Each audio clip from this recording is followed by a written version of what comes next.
I'm pleased and honored to have back with me Dr. Jerome Corsi, the hardest working man in show business. Dr. Corsi, let's just pick up where we left off. What do we need to know now? Well, thanks, Lionel. It's great to be back with you. A lot has been going on. We've been getting a lot of QAnon posts. I think this is the real beginning of the Donald Trump counterattack. I think he's really going to push back now hard against the Democrats and those who tried to prevent him from being president. And I think one of the key turning points has been this, not only the Nunes memo and the Grassley letter, but the fact that over the weekend it's been clear that Sessions is leaking out, or letting me know, he's not leaking, he's letting me known that he's got a number of investigations, maybe 27 investigations going on leaks alone. And he's investigating very thoroughly all of the FISA wiretapping, the Fusion GPS. So we've been all wondering, what's Jeff Sessions been doing? And many people have been very angry, saying, we don't see any of this information that's being developed resulting in any criminal cases or indictments. Well, people need to be patient. I think it's coming. And, QAnon himself has said that it's going to happen. There's going to be arrests, but you have to set the predicate for it. You have to do this properly. If we just rush ahead and indict a bunch of people without developing the cases, you're not going to get the proper convictions. And I think increasingly it looks to me like President Trump is getting ready for a declaration of military tribunals in some of these cases as they advance ahead. Now, how would he do that? What would be the basis of jurisdiction for? You mean against whom precisely? Well, let's say that the charges are ultimately going to be treason or sedition against Hillary and Obama for really taking active steps to either rig the presidential election, to take electronic surveillance on Trump's campaign, or afterwards to concoct this Russian collusion story to impeach him. If there was an active attempt to deny Donald Trump the rightful benefit of the election, and the charges reached sedition, then clearly President Trump has already declared a national emergency. People don't realize this, but in the executive order that President Trump signed on December 21st, he said a state of national emergency exists for serious human trafficking and corruption. Now, that executive order gave the Treasury the ability to confiscate the assets of people involved in serious human trafficking and corruption, but it also it triggered a greater involvement of the military, because we're in a state of national emergency. The president can invoke certain emergency powers, and among those would be the ability to have military tribunals in certain cases. Now, the problem you've got is that for trying some of these people in a civilian court, you've got U.S. district judges who are very biased, and you've got juries who are going to be extremely liberal. I mean, how would you get avoid an O.J. Simpson show trial, if you had Hillary Clinton tried in Washington with a jury that came from the Washington, D.C. population? Might as well not bother. It would just be a farce. So the idea that these charges, and by the way, there are in existence executive orders which allow the president to submit a U.S. citizen to a military tribunal if, in fact, the charges are of such a significance and we are in a national emergency, which we are. Well, that's always been a fascinating, from what was it, ex-party queering and other cases, when the whole notion of the enemy combatant came along and military tribunals, and people said, what is this? How can you pluck somebody from the usual jurisdiction of regular courts under regular, Article 3 federal court jurisdiction, and then say you have gone now beyond merely being tampering with the franchise Hillary Clinton, but now you have now traversed into a level or into an area where this is seditious, it's treason. So listen, this is juridical porn to me. Great. But I want to ask you one question before I forget.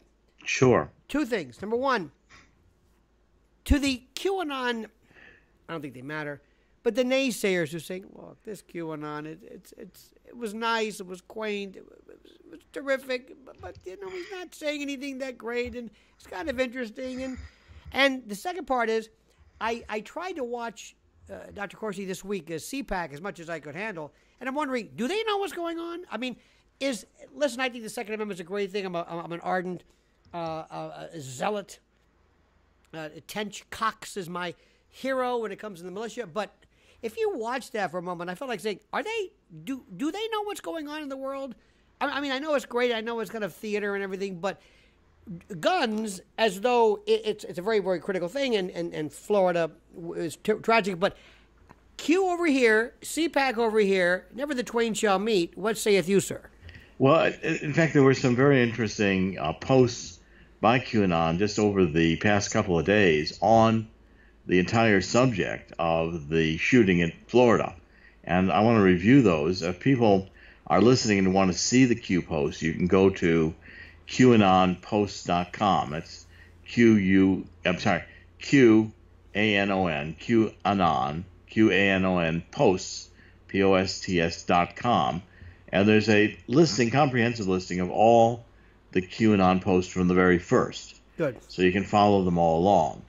Now, it began pretty much on Friday when QAnon posted a picture of this Sheriff Israel together with Hillary Clinton.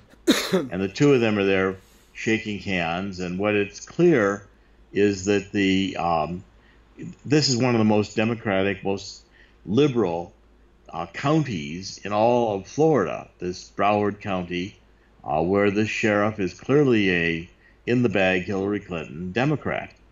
Now, what Q said is, in the next post, and some of the numberings are a little bit different. This is 813, right. But it starts out, it was a February 23rd, which I believe was like Friday, and it was about 1829, which would be about 6:30 in the evening.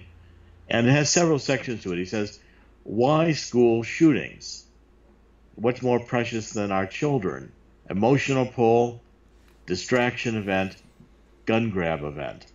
Okay, so now what Q is suggesting is that this is a type of a game-changing, news cycle-changing, wag the dog phenomenon. That if you have a school shooting, suddenly everything changes. Now, Q is not suggesting that the shooting didn't happen. In fact, precisely. We know that, and Q constantly is, this is explaining what Q is doing with this one. And it's the first time he's really aggressively done it, is attack the traditional, or the government narrative, the government mainstream media narrative. He's going to deconstruct that narrative. And this is a very important exercise because this is the next phase, the phase 2 that we're in now of the counterattack. And President Trump even mentioned phase 2 again yesterday, or in his speeches to when he was, I guess it was a couple days ago, when he was talking to CPAC and when he was talking with the press conference with the Australian Prime Minister. And he made clear that we're in phase 2 with North Korea. And interesting you mentioned Australian. I've been reading a lot about Australia, and this week, Justice Scalia. I'm thinking, what is happening? I'm going to get to that in a minute. Okay, but I'm saying, but just so that if anybody thinks this stuff is dry, if anybody says, "Oh God, there's Corsi again with his Q," it's like, believe me, it's like, what? I mean, this is just when you think you've heard everything. And I want to, and please forgive me, I don't want to interrupt, but I want everybody to understand. I can't speak for you. I can only speak for me. I'm not saying, nor do I believe you, sir, are saying, because we're being a little bit gratuitous with this term, not us, but false flag and crisis actors. No. Don't, because the deep staters are trying to lump you in, drag you into this, and trying to discredit you. Nobody's saying that. So this is a much more subtle analysis here. What we're doing is trying to deconstruct the mainstream media narrative and the government narrative. Okay, so a shooting happens, and there's a narrative immediately. Crazy nut did the shooting. Read Lee Harvey Oswald. This is where it all kind of begins. took a weapon and committed a horrendous crime, killed the president of the United States with a lousy World War II weapon nobody thought possible. Read, Lee Harvey Oswald. Read Shooter Goes Wild in School. Then has to have been disturbed. Read Shooter Taking Drugs. And then the usual scenario at the end is shot in being captured, or in some process, so there is no trial. Again, read Lee Harvey Oswald. Read what usually happens to these school shooters. So there is kind of a scenario here of the event, at least as it's scripted and presented to the public. Okay, so now what QAnon has done very systematically is he's looked beyond that to show some aspects. How do you fight propaganda? This is going to be critical to my book that comes out in March, which is Killing the Deep State. And the premise of my book is that one of the main premises that Donald Trump's under a propaganda attack, and you can't beat propaganda with the truth. I'll illustrate that. You say there's Russian collusion. That's the reason that Hillary lost. Donald Trump colluded with WikiLeaks and got the emails of DNC and Podesta stolen, and etc. Well, you say there's no evidence of Russian collusion. Well, that doesn't work because those pushing the narrative say, well, we just haven't looked hard enough. We'll find the evidence. Right. We know it exists. Right. Okay. So the only way you attack a propaganda attack is you have to undermine its premises with additional information. So now what Q has done is the very first thing he attacked was look at the sheriff and Hillary and realize that this is a very Democratic county. Okay, now then the information came out that the school guard did not go in and protect the students. Or guards. We don't even know. Right. Well, in fact, the next thing was, and this was a Breitbart article, that 4 of Scott Israel's deputies waited outside the school during the shooting. Now, look, this is a shooting in school where the police are trained. You rush to the scene, and it's not a SWAT team operation. You don't stage, you don't ground everybody together and then go in as a group. Any police officer that arrives at the scene is going to take whatever weapons they've got, rush inside, and try to neutralize the shooter, which means kill the shooter before more children are killed. This is this is 101. I mean, any police officer with half an instinct is, by their nature, wanting to rush in and do something, and then trained to do that. Okay, so now we find out that these police officers did not rush in; they stayed outside. Why? Now, do we know? Again, I'm suspecting this is now how the logic proceeds. Was there a stand down order? Mm-hmm. Where they stood down? Were they told not to go in? Now, what's so important about this is that Q then, after some of this information came out, said, who do you think is leaking the information? Take a wild guess. So Q, and what the Trump administration has decided to do, is undermine this narrative.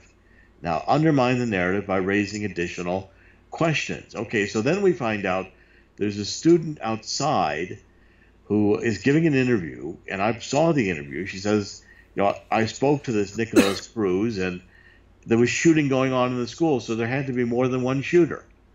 Well, that doesn't mean she's right, but it means, where did she go? Why aren't we paying attention to her testimony? Precisely.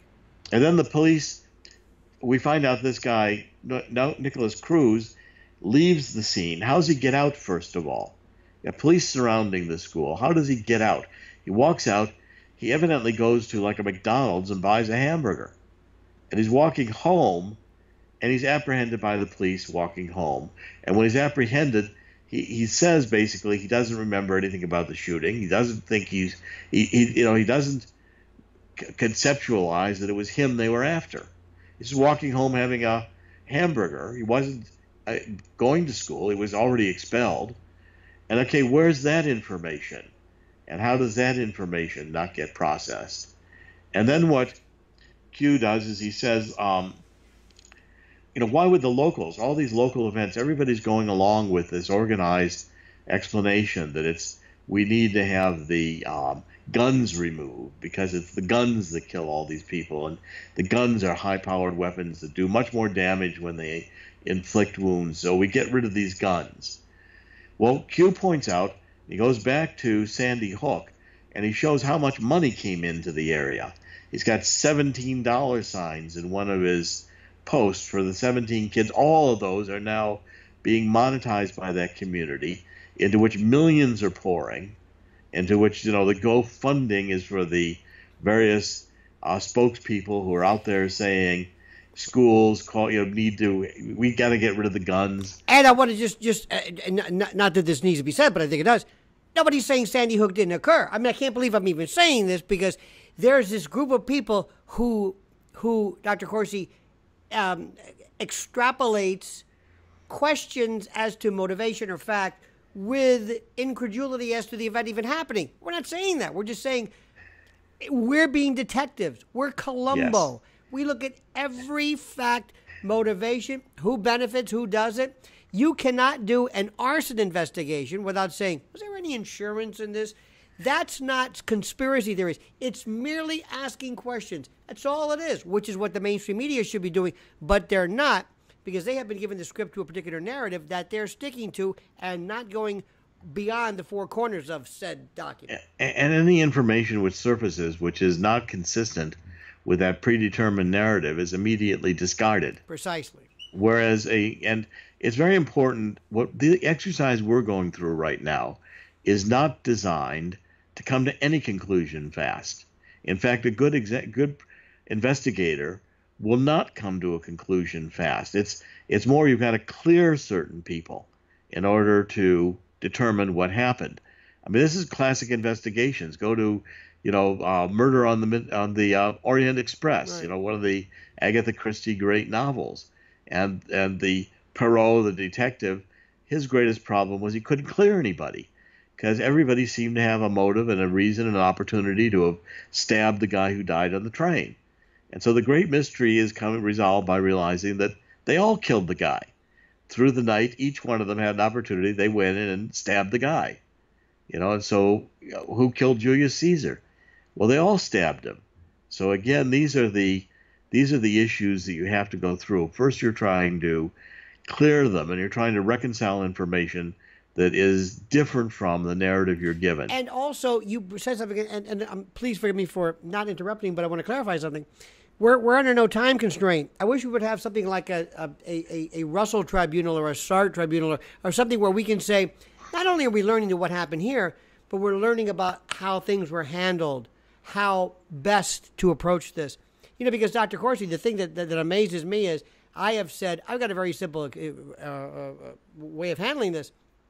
If you could please just have an armed guard, somebody, not Mrs. McGillicuddy in home ec, not Coach Swanson, not Coach Corsi. Here, Grandma, slap on a carrying heat. We're not talking about that. But somebody who was there who could either respond quickly or prevent, because if this guy shows up in an Uber and looks and says, I don't know about this one, this might not be the place, because the other day my wife and I were in a Burlington coat factory, and I looked around and I said, there's more security here for a coat factory on Route 3 in Jersey than there is. And when I bring that up, they say, wait a minute, you don't understand, you can't do that. Why? Because it'll destroy the narrative? Why we're getting there. We're getting there. I'm sorry, okay. I get excited. Pardon me. We're getting there. You know how I get.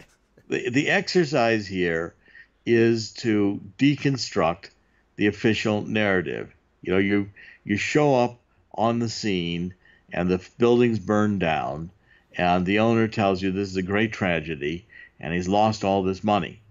Okay, and then you try to figure out what caused the fire, and you find faulty electrical box. Okay, now that could be the cause of the fire. It could be just simply but you find out that the wires were cut. And eventually the information begins to say, now how much insurance did this guy have? Okay? Because in any good investigation, you've got to consider all the alternatives. Now, as we find out that the community gets flooded with money, and the people who support this narrative are all getting flooded with money. Okay, what Q points out is follow the money. It's all about the money.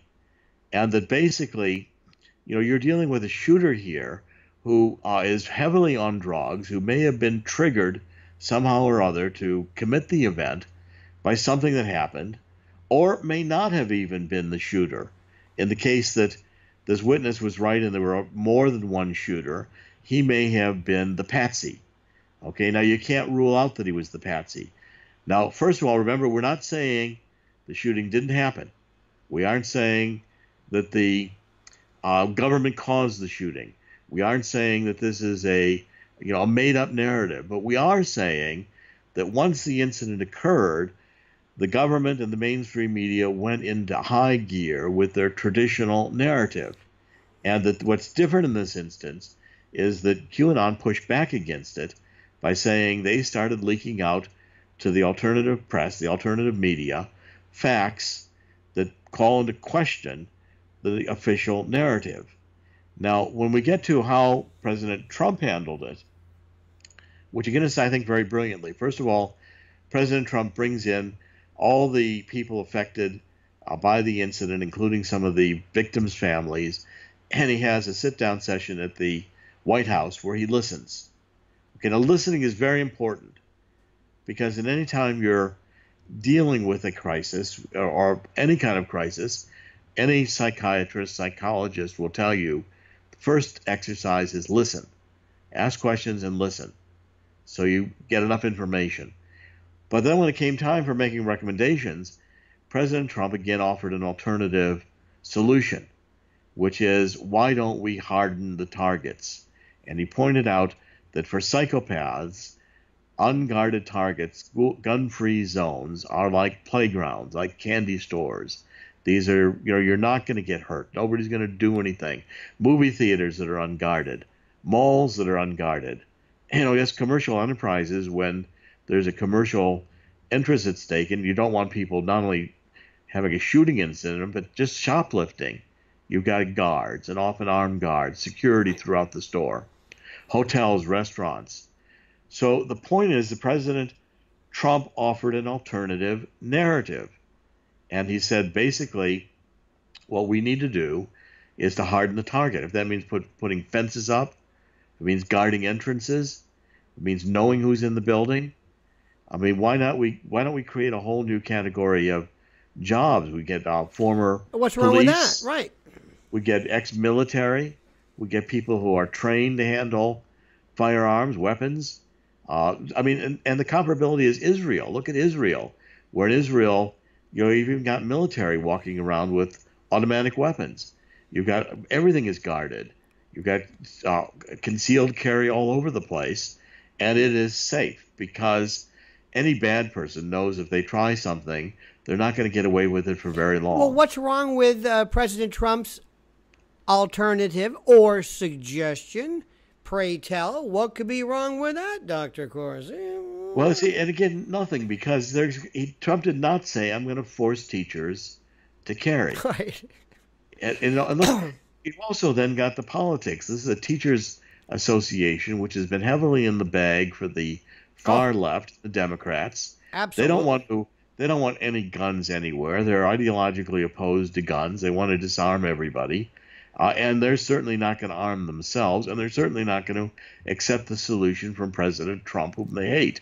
And if you had something that were to actually prevent this from ever happening again, I'm sorry to be callous, even though nobody's saying this was, manufactured, but this would never happen again. And please explain to me, Dr. Corsi, do you have in front of your home a sign that says burglar alarm-free zone? Well, I mean, basically, of course not. We don't, because you're going to take the reasonable security measures, and somebody's going to assume that you have done that, and you're certainly going to advertise that you didn't. Because that's going to be burglars strike here, and that's clearly, and by eliminating. So Donald Trump said when he talked to these people, I'm not just looking here to implement something that won't work. I want to implement a solution where we don't have this problem anymore. I want to do something that eliminates the problem. And why not take an effective solution, which is in fact hardening the targets. I mean, I had a security clearance with the State Department in the 80s. I worked on terrorism, bad guys, how you handle situations. Rule number one is harden the target so that criminals will look somewhere else to go rather than take this on. Now, the whole point where this narrative is being deconstructed is not to say that the incident didn't happen. It's to point out the kinds of things politically that immediately latch on to the event to try to spin it and take advantage of it. And what Q is doing, and what President Trump are doing together, is pointing out how the left is using these incidents, really exploiting these deaths in order to advance a gun control agenda. And what President Trump is saying is gun control won't work any more, than the strictest gun laws we have in Chicago and Washington are two of the highest cities of homicides in the country. Well, these are just facts. We also do something too. Aside from the methodology of this, we're not serious. Look, if we were epidemiologists and we were at the Center for Disease Control, whatever good that is, and we're looking at a population, and we're saying, all right, Dr. Corsi, what's the difference between correlation and cause? Correlation and cause. What causes something? Well, that's a different story. That's interesting. Yes, this person used a gun. That normally accompanies gun deaths is use of a gun. However, for you to look at this and say the reason for this, if we can remove the gun, which we can't do, but that is the reason for this. What causes drug addiction? Is it the drug or is it the addiction? In any other, it's so funny. We're this country, Dr. Corsi, in this world that feels for people in terms of their gender and their sexuality. You don't understand what they feel, and okay, fine. But when I try to apply that feeling to something, and if I say, the gun may be indeed an instrumentality of something, but why is it that there are SSRIs and psych meds, which, of course, Big Pharma is running from? That's number one. And why is it that if you tell me, wait a minute, there's been a school shooting, it's going to be a white kid, it's going to be freaked out, and everybody in the school is going to say he was a nut. Add to it, I don't mean to jump the gun, we have an FBI who is a little too much worried, indicting 13 mysterious Russian bots who don't exist, because they've been called, hello, FBI, yes. His name is, yes, I'm on hold. They put me on hold. So they don't care about this. And then you have, all of a sudden, and I want to be careful now, the apotheosis, the elevation, the deification, the beatification of media folks who are plucked from obscurity, who are very good. And you and I know there are people who are very talented who really jumped into this, and others who say, excuse me, I'm also media savvy, but I have the countervailing argument, you're nowhere to be found. And I will stop, if you dare question, not the veracity, not whether it happened, but just question, you'll be deemed as bullying. And with that, all of your social media credentials will be plucked, and it is so rancid because there goes this platform called conversation and discussion. Well, you see, what is at issue here, and this is why this and others that we'll probably talk about have to be deconstructed, is that the mainstream media and the deep state have conspired with the hard left to create a narrative that they are pushing that is now being systematically shown to be not true. So Russian collusion, in fact, one of the needs for changing the news cycle was that Mueller had just completely embarrassed himself with this indictment of the 13 crazy Russians, who were working on Facebook and Twitter, maximum retweeted 175,000 times. That was supposed to have impacted the election. So Rosenstein, Deputy Attorney General, in announcing these indictments, says, number one, they didn't affect the election, and number two, nobody from Trump was involved. Okay, so which begs the question. And one more thing very quickly. Did you see, Dr. Corsi, the actual? And I've read a lot of indictments in my time. I'm saying there's no citation here. Normally it's sections 18 U.S.C. and case law and in contravention of. This was like a narrative. Once upon a time, there was Ilyanovich, and they even had the name in Russian. Well, you really know we're legit, see? And I'm saying, Well, where is this? Normally it says in contravention of, against the laws of, and with the exception of a few, foreign agent requirements. I'm reading Right. this. I'm thinking there's no there. It reads like a bad Russian novel. I Yes, mean, it's horrible. but the point is they know they can't. None of these cases are going to be brought to court because the Russians are in Russia and they're not going to be extradited. And they don't Nobody exist. wants. They probably don't exist. I mean, they're bots. This is the first time ever a they're Russian bot has They're been. bots. We've given him. It's like Saudi Arabia basically granted citizenship to its first AI robot. We acknowledged humanity of an invisible Russian and indicted them. I mean, it's just. When we know that Soros has been buying Russian bots, for instance, to flood the FCC Right. with, to keep his net neutrality rules in place. Yeah, the SEC publishes a analysis of the IP addresses, and Right. a large percentage of them are coming from Russia. I mean, and so therefore, we're supposed to all think that that's inconsequential. That's not important, But here, it's very important. The 13 Crazy. It reminds me of, a Peter Sellers movie, The Mouse That Roared, where this country decides to invade this little principality. Peter Sellers is in it. They invade the United States in order to surrender and lose the war so they get foreign aid. It's funny. You bring up Peter And they Sellers. actually win the war.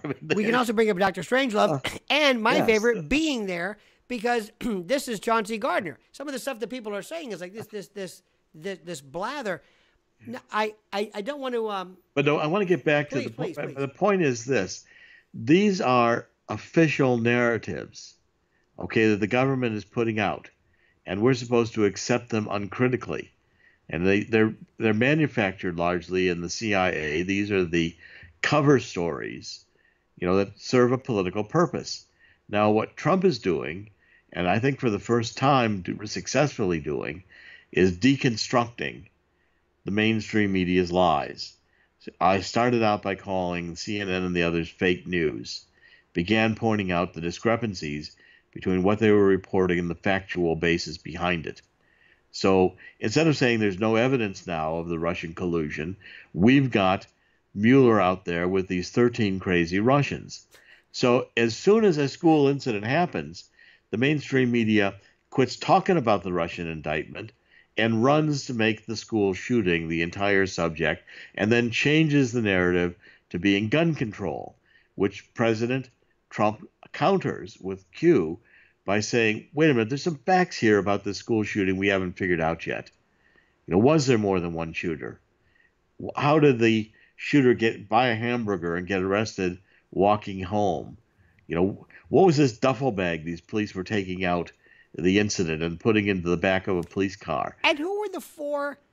Imagine, Dr. Corsi, if you found out that firemen showed up and said, "Whoa, This is a pretty bad fire. I don't think we better deal with it." Why is it that has been kind of poo-pooed? Because it must be tough working for CNN or MSDNC and having to deal with these narratives. I'm saying, normally my reporter instinct says, go with this, but I can't because it may disrupt and unravel the narrative.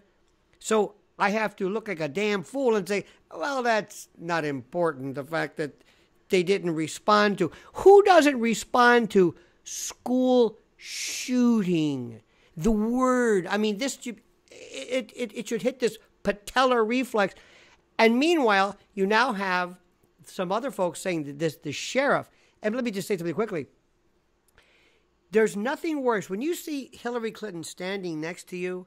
Remember the picture years ago, Dr. Corsi, this is terrible, of Rosalind Carter standing next to John Wayne Gacy. Remember that? Oh, yeah. The clown, or whatever it's like poor Rosalind Right. Carter. Rosalind Carter, I didn't know he was a serial killer. Standing next to Hillary Clinton in any picture is the same as standing next to John Wayne Gacy. I mean, he immediately has the pall of guilt of something. I mean, it's so rancid. And meanwhile...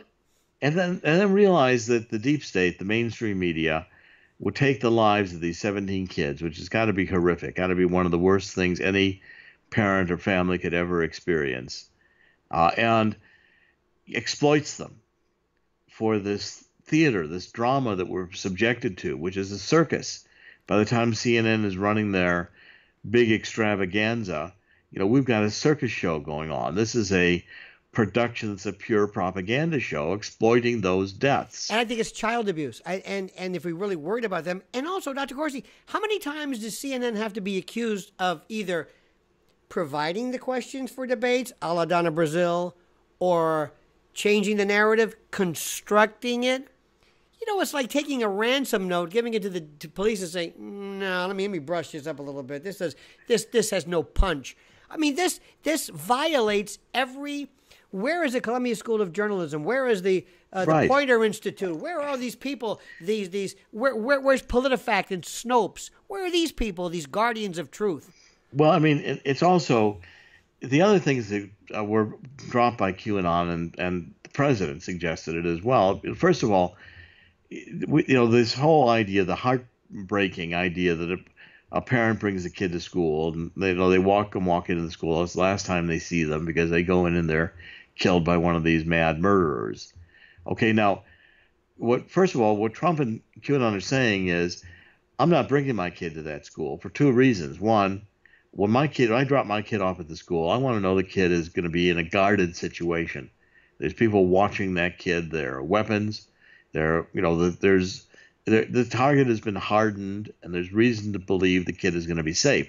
And secondly, I don't want my child at kindergarten exposed to these live shooter. So my kindergarten kid comes home and says, Daddy, do you know they're going to kill us at school? Why do we have this drill? I don't want to go to school where they're going to kill us. I mean, the psychological aspects of exploiting these deaths for gun control is appalling.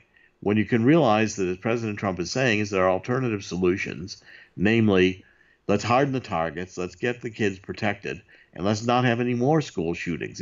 These can be ended.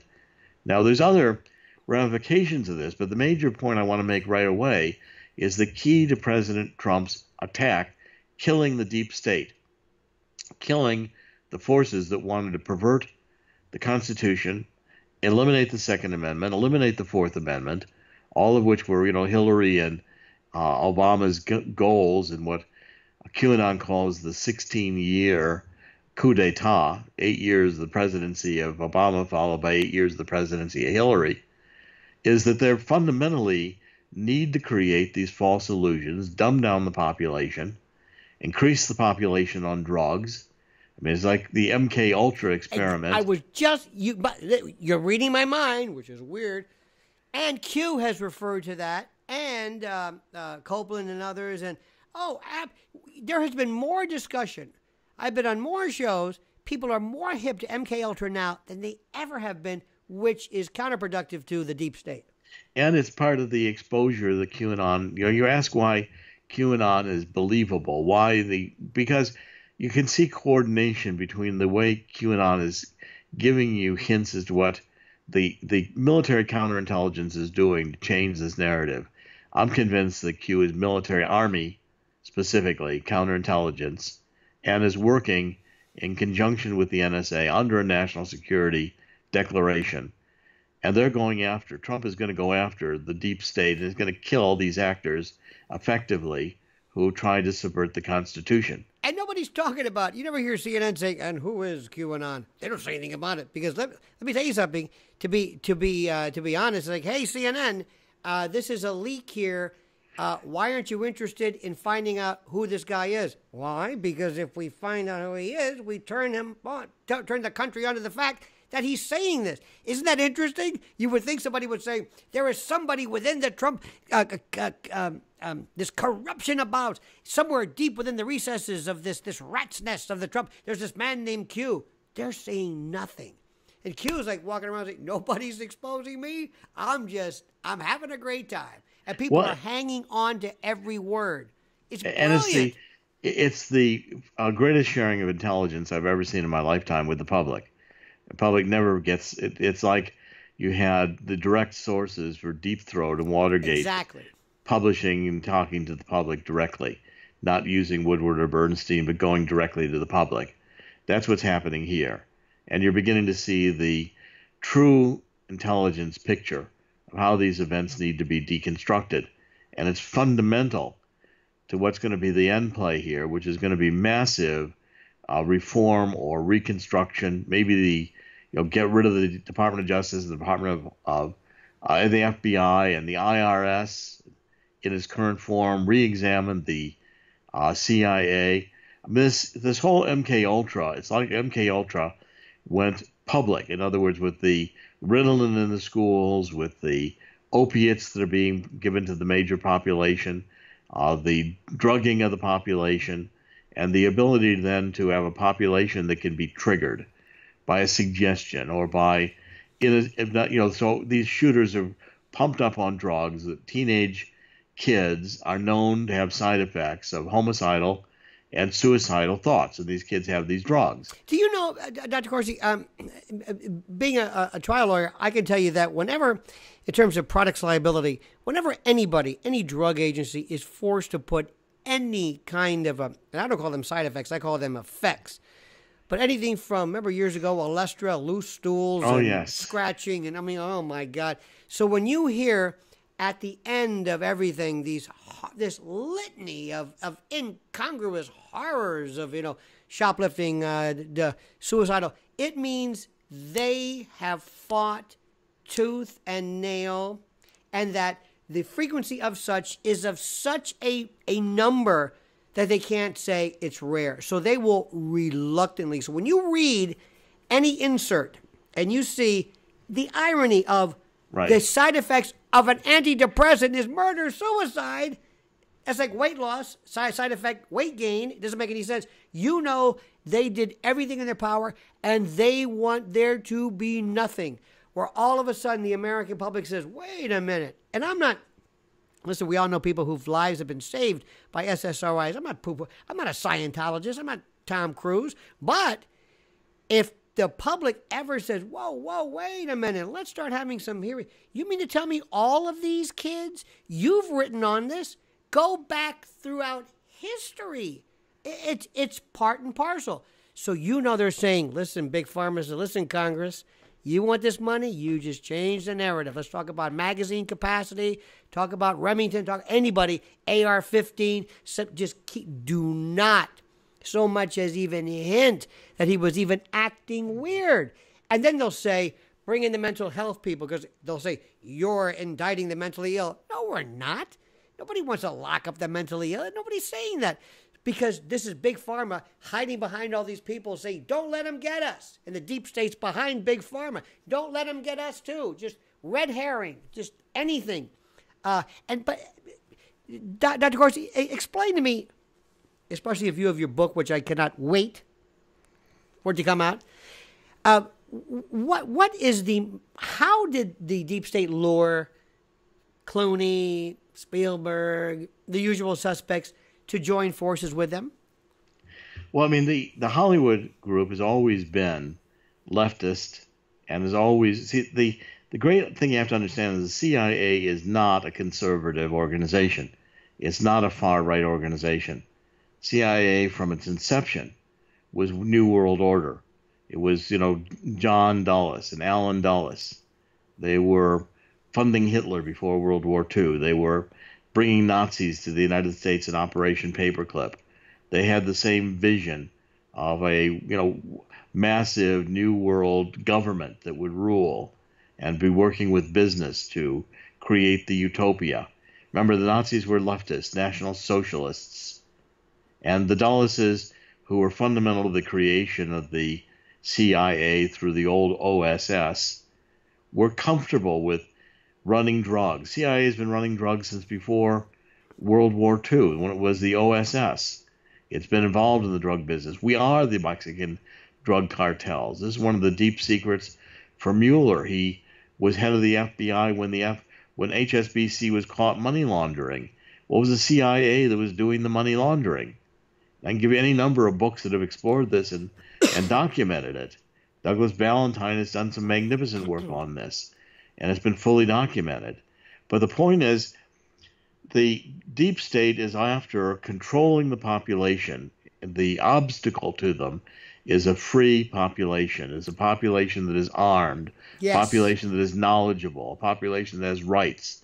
Our Constitution is in the way of the deep state that wants a one world order, one world government, this new world order idea, which is only going to benefit the central bankers and the elites around the world. The elites always, think they're going to live differently than the masses, whom they regard as sheep, and want to control. You know what they also did too, Dr. Corsi, which I find so monumentally stupid. Look, say what you want about NRA or Wayne LaPierre. They're not as big as people think. I'm sorry. They're not even on the top of the hit parade. So anyway, Wayne LaPierre is every time he's demonized, every time he's like, the NRA, this is great. NRA, Wayne, we're with you. You're with us? Thanks. Why? Because of those people. They have created the NRA. I'm not listening. The NRA is wonderful turning shooting, but there's a lot of other people, and there are more important lobbying groups out there, and you know this. But these people are so idiotic. Are they connected with the NRA? Why would you motivate people or create this monster instead of dismissing the NRA? Say the NRA doesn't speak for America. That's the fringe versus they're the enemy, and thus improving or the attractability in terms of sponsorship and contributions. It's insane. Well, first of all, when we're going to get into deconstructing all of the deep state, which is what this is about, and it's about the lies that have been told since basically since World War II, if not World War I, the lies that were told to get us into World War I, lies that were told to put the Federal Reserve and the income tax, which are not in the Constitution, into place. This new world order has been active for quite a bit of time, and it believed that with Hillary's election it would succeed. Now, the deep, dark secrets, and QAnon has warned of this, that we're going to find when we really expose who these people are, is the pedophilia, the absolute moral vacuousness of these people, child kidnapping, body parts being sold from children and adults, the drugs, the massive drugs that are used, the bizarre sexual behaviors, etc., that form the basis of a lot of where the New World Order is. Ultimately satanic. It's anti-God. It wants to take God out of everything, take God out of the Constitution, take God out of the public square. You can't say any religious reference in the schools, take God out of the schools. So the satanic nature of this New World Order is a fundamental battle that's being fought probably since Lucifer was thrown out of heaven and in the Bible. Well, let me tell you something. Now you've just incurred the wrath of Right-Wing Watch. They're going to nail you again, Dr. Corsi, for coming up with this cockamamie crazy idea of pedophilia. There he goes again with this fanciful, crazed reference to this, when in fact the evidence has been there since day one? Well, okay, so we get Adam Schiff. Adam Schiff is in this district in West Hollywood, which is one of the first districts to go LGBT officially, going back decades. And you get this Ed Buck, who's one of the big Democratic fundraisers, and he gets hit with a scandal of some 26-year-old young black guy from Houston, who evidently was his male lover, who dies in an overdose of methamphetamines. Okay, now this is all covered up. This is all squashed. It's not investigated.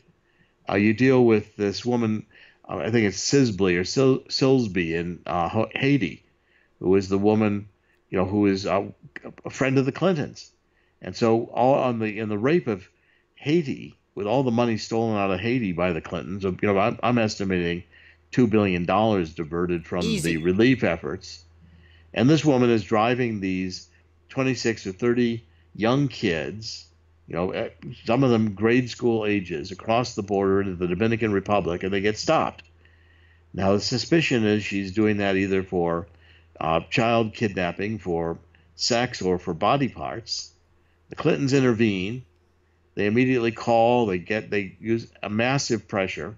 So the woman is charged with not properly filing her destination. And Wow. all the charges of what she was doing with these kids are swept under the rug. So, uh, you get the Clintons going with Jeffrey Epstein to Lolita Island and all the things they were doing over with none of this. See, in all these now are supposed to be taboo. Can't talk about these. Weinstein, Harvey Weinstein, and what we're finding about all of what was going on in Hollywood behind the scenes, which is this massive sexual harassment. If you want parts or you want jobs or you want advancement in Hollywood, none of this is going to be advanced. All this is going to be kept secret. Now, the reason that these are important, again, is let's just take the child abuse. I mean, the pedophilia is, in many cases, related to child abduction, child kidnapping, violation of the families, destruction of lives, kids that are often even killed over this or for their body parts. And people say, oh, this is so preposterous, it couldn't be going on. Even when the evidence is in front of them, the mainstream media wants to portray it as so preposterous that it's a sideshow. And any of us who bring it up or talk about it or focus on it, like the alternative evidence that we find in a shooting that doesn't go with the narrative Right. the mainstream media wants to advance.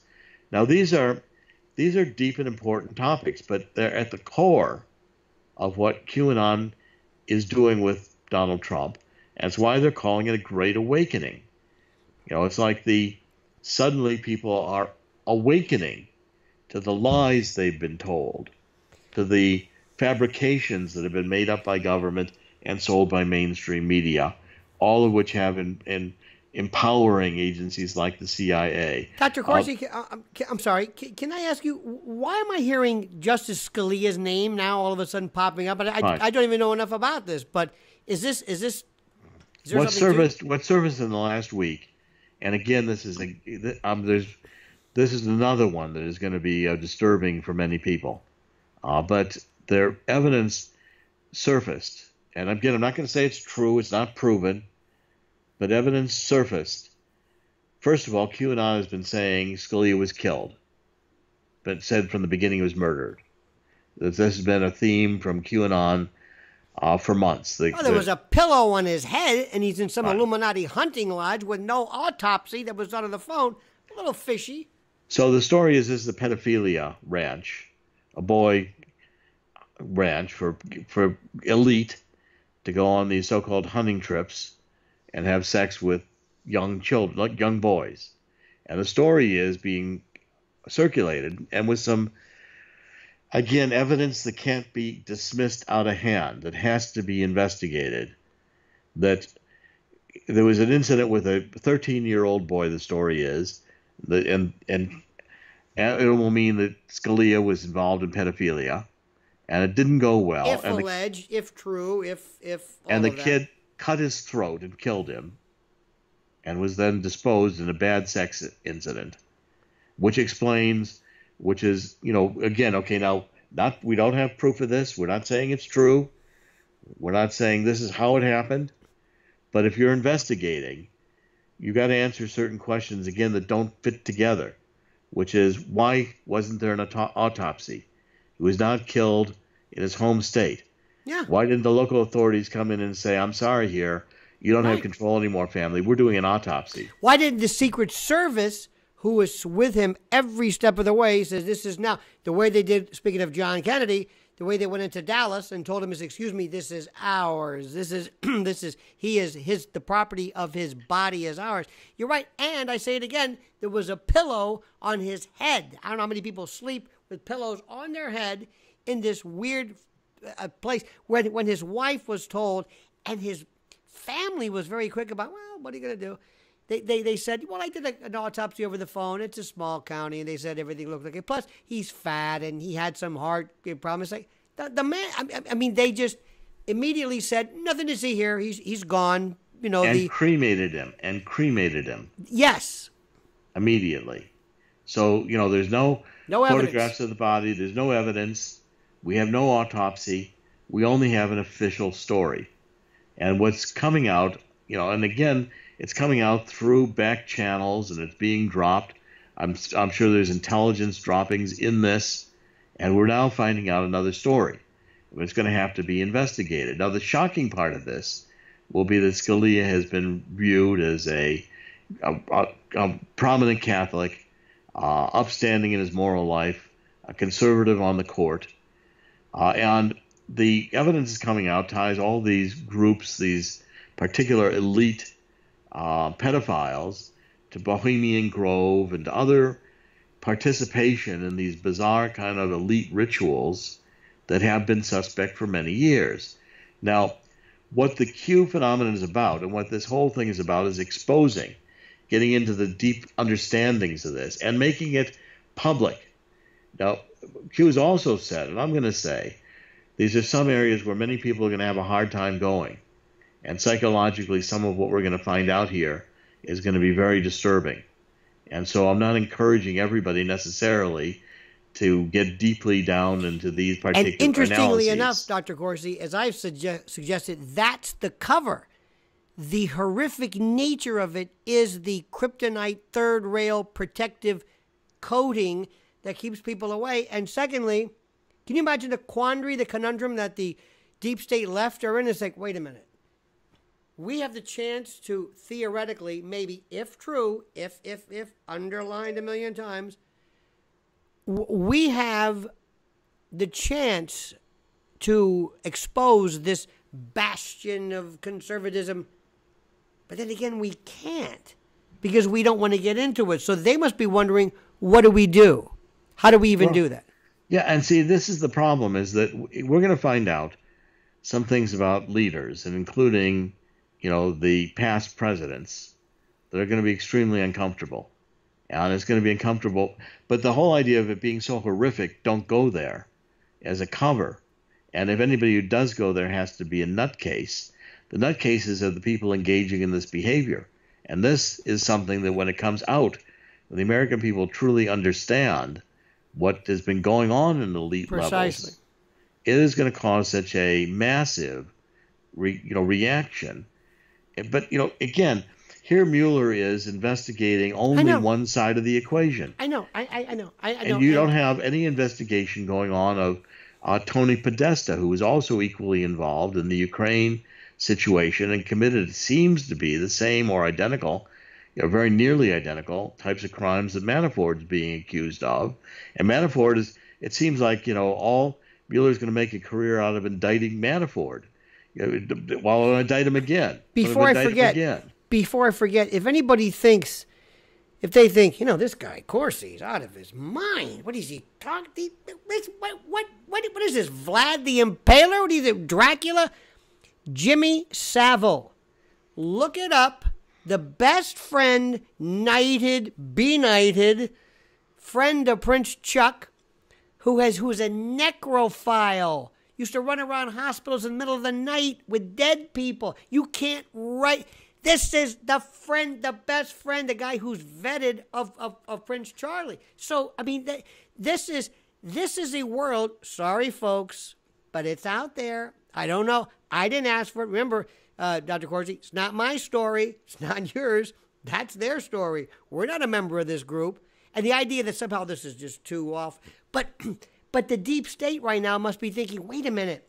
We have the chance to bury, figuratively and actually, Scalia.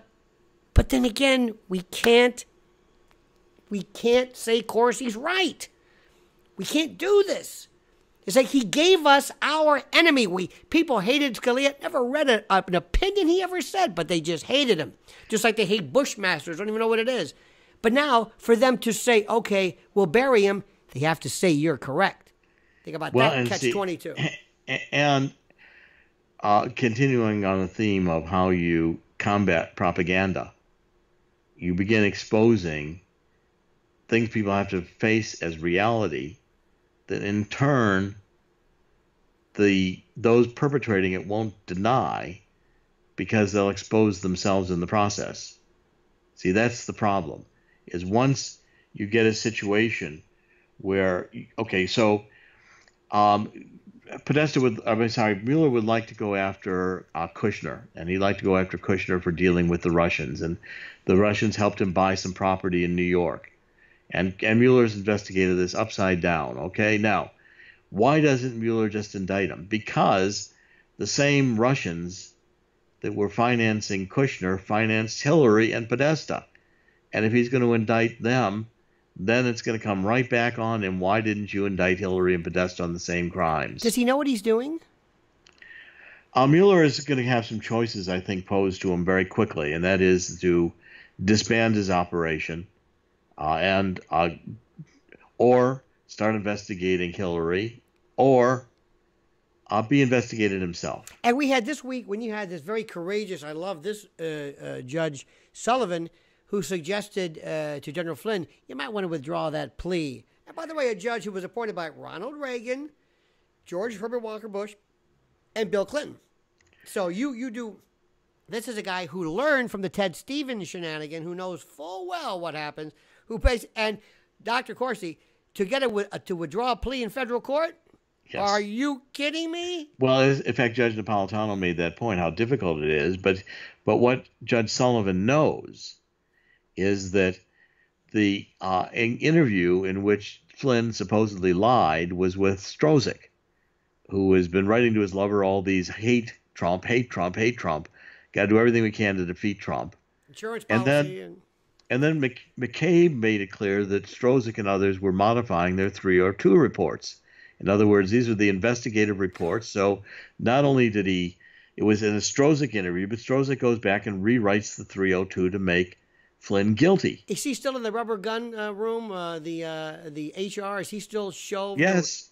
And what's Paige doing? What is she doing? She was also shelved. I don't know which department she went to, but she was shelved. But let me carry this one step further, because see, Comey then goes to Congress before Flynn is indicted, and he says that he reviewed the Strozik interview and Flynn didn't lie.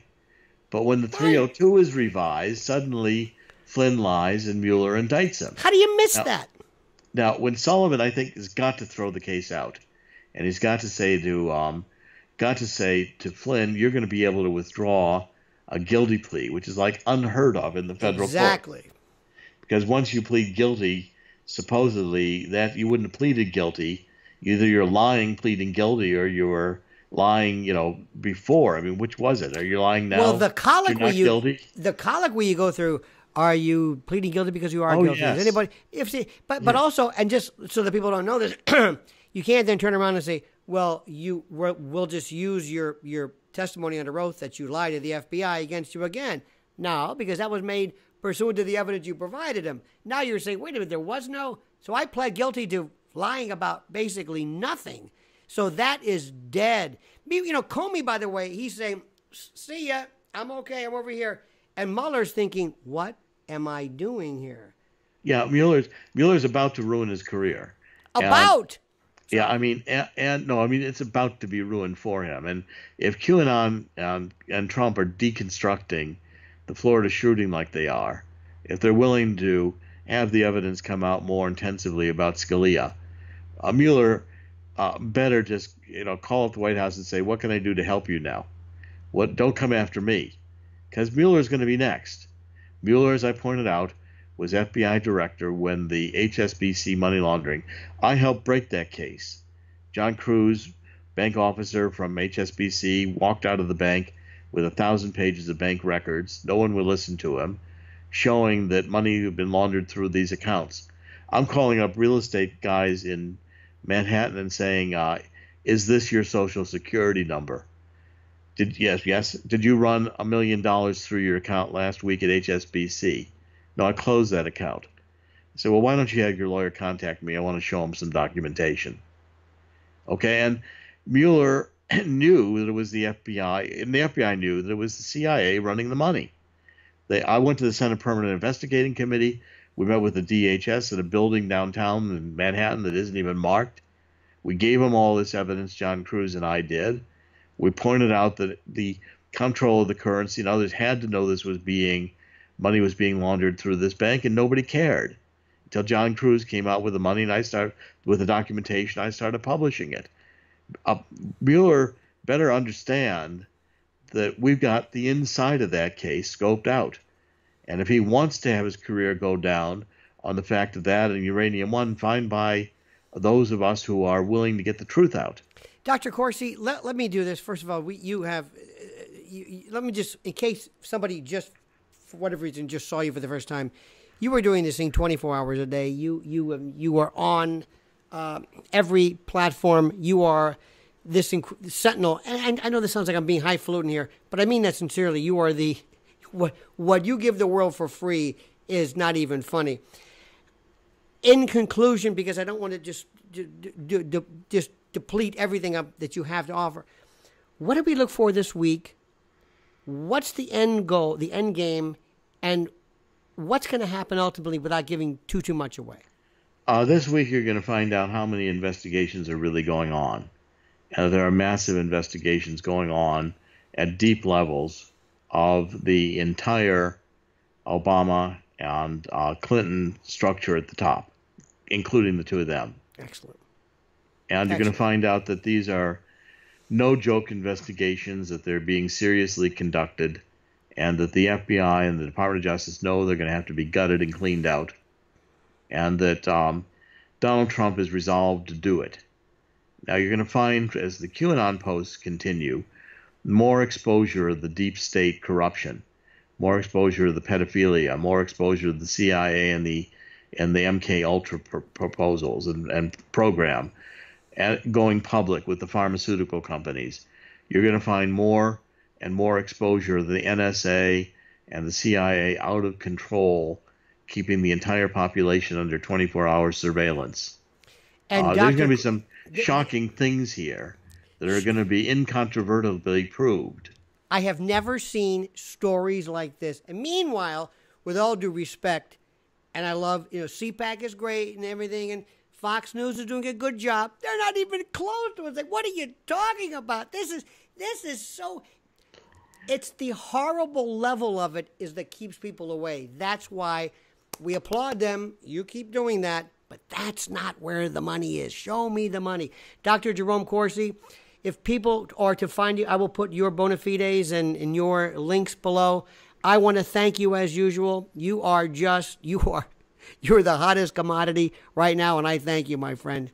Well, great to be with you again, Lionel. Thank you. And, I apologize if a lot of these things are going to be difficult for people to absorb, but they're coming, and they're going to be coming in a way that are going to be impossible to ignore. Indeed, sir. Dr. Corsi, thank you so much for everything, sir. My pleasure. Thank you, Lionel. Indeed.